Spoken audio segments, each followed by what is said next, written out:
IPhone apple ഉൽപ്പന്നങ്ങൾ ഇന്ത്യയിൽ നിർമ്മിക്കുന്നതിനെതിരെ American president Donald Trump ദോഹയിൽ നടത്തിയ പ്രസ്താവന വിവാദമാകുന്നു.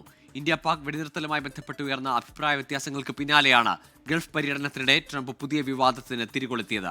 അമേരിക്കൻ ഉൽപ്പന്നങ്ങളെ പൂർണ്ണമായും തീരുവയിൽ നിന്ന് ഒഴിവാക്കാൻ ഇന്ത്യ സന്നദ്ധത അറിയിച്ചതായും ട്രംപ് പറഞ്ഞു.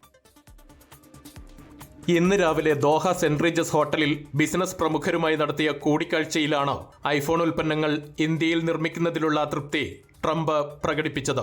ലോകത്തിലെ ഏറ്റവും കൂടുതൽ തീരുവ ഈടാക്കുന്ന രാജ്യങ്ങളിലൊന്നാണ് ഇന്ത്യയെന്നും ഇന്ത്യയിൽ കച്ചവടം നടത്തുക എന്നത് വളരെ പ്രയാസകരമായ കാര്യമാണെന്നും ട്രംപ് വിമർശിച്ചു.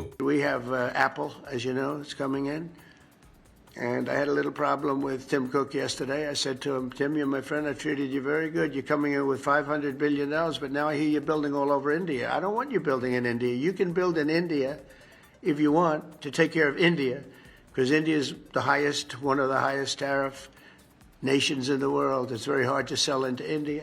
അമേരിക്കയിൽ ആപ്പിളിന്റെ ഉൽപ്പാദനം വർദ്ധിപ്പിക്കുന്നതിൽ താൽപര്യം പ്രകടിപ്പിച്ച ട്രംപ് ഇന്ത്യയിൽ നിർമ്മാണങ്ങൾ വേണ്ടെന്നും ഇന്ത്യയുടെ കാര്യം അവർ നോക്കട്ടെയെന്നും പരിഹസിച്ചു. ആപ്പിൾ സിഇഒ ടിം കുക്കുമായി ചെറിയ പ്രശ്നങ്ങളുണ്ടെന്ന് പറഞ്ഞ അദ്ദേഹം $500 ശതകോടി നേടുന്ന ഉൽപ്പാദനം ഇന്ത്യയിൽ തുടങ്ങുന്നത് നല്ലതല്ലെന്നും ഓർമ്മിപ്പിച്ചു.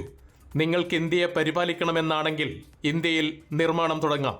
എന്നാൽ ഇന്ത്യ ലോകത്തിലെ ഏറ്റവും ഉയർന്ന താരിഫ് രാജ്യങ്ങളിലൊന്നാണ്. അതുകൊണ്ട് തന്നെ ഇന്ത്യയിൽ വിൽക്കാൻ വളരെ ബുദ്ധിമുട്ടായിരിക്കും. താരിഫ് യുദ്ധത്തിന്റെ ഭാഗമായി ചൈനയിലെ ഉൽപ്പാദന പ്ലാന്റുകൾ മാറ്റി ഇന്ത്യയിൽ കൂടുതൽ വിപുലീകരണ പ്രവർത്തനങ്ങൾക്കായി ആപ്പിൾ ശ്രമിക്കുന്നതായി അടുത്തിടെ വാർത്തകളുണ്ടായിരുന്നു.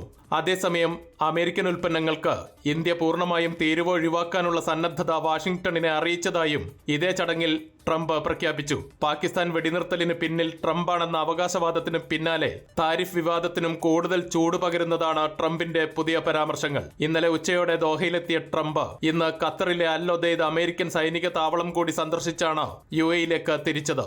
അൻവർ പാലേരി, 24 ദോഹ.